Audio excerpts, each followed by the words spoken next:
జీవన మర్మం ఏమిటో తెలుస్తుంది, మానవ ధర్మం ఏమిటో తెలుస్తుంది.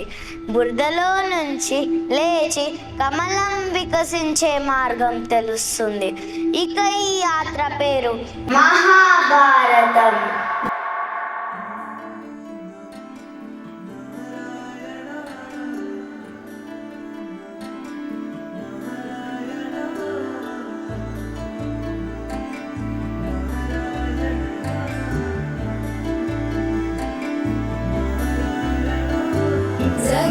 जगज्जालपालं गजत्कण्ठमालं शरचन्द्रभालं महादैत्यकालं नमो नीलकायं दुरामारमायं सुपद्मासहायं भजेऽहं भजेऽहं भजेऽहं.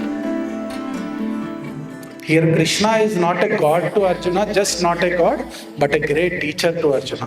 Make sure you see your teachers in such a way as Arjuna saw his teachers in terms of achieving your success. प्रशस्त्रं लसत्पीतवस्त्रं हसच्चारुवक्त्रं भजेऽहं भजेऽहं. నేను అర్జునుడిని, కుంతీదేవి పాండురాజుల పుత్రుణ్ణి, దేవేంద్రుని అంశతో జన్మించాను. కురుక్షేత్ర సంగ్రామంలో గాంధీవదారిగా నా ధర్మం కర్తవ్యం నిర్వర్తించాను.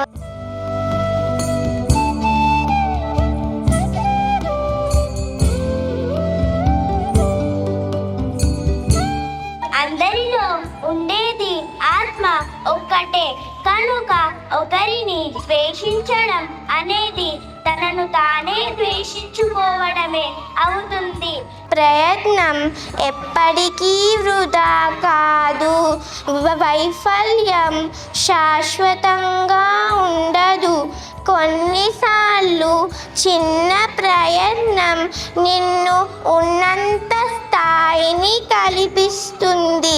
అచ్యుతం కేశవం రామనారాయణం కృష్ణ దామోదరం వాసుదేవం హరే శ్రీధరం మాధవం గోపికా వల్లభం జానకీ నాయకం రామచంద్రం భజే.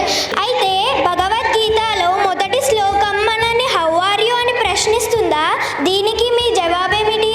యత్ర యోగేశ్వర కృష్ణ యత్ర పార్థో ధనుర్ధరః తత్ర శ్రీర్విజయో భూతి ధ్రువాణి ధర్మ. ఈ శ్లోకం అర్థమేమిటి? యత్ర యోగేశ్వర కృష్ణ అంటే ఎక్కడైతే జ్ఞానం నిండి ఉంటుందో, యత్ర పార్థో ధనుర్ధరః అంటే ఆ జ్ఞానం మీద గురిపెట్టి ఉన్న శిష్యుడు ఉంటాడు.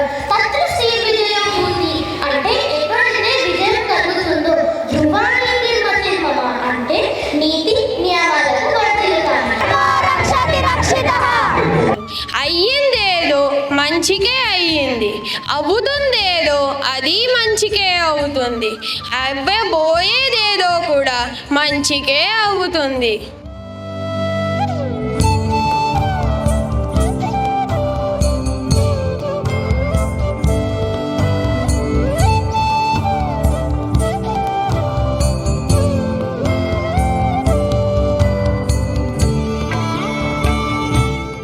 कर्म करने का अधिकार मनुष्य का है, पर उसका फल देने का अधिकार ईश्वर का है.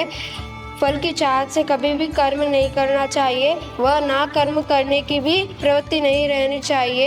Wrong thinking is the only mistake in our lives. Chapter 2. Right knowledge is the ultimate solution to all our problems. జలజనయన విధినము చిహరణము కవిభుధ వినుత పద పద్మా. జలజనయన విధినము చిహరణము కవిభుధ వినుత పద పద్మా. విభుధ వినుత పద పద్మా. మమతా మమ పాకురు దేవా, మమతా మమ పాకురు దేవా. విద్యారంభం కరిష్యామి సిద్ధిర్భవతు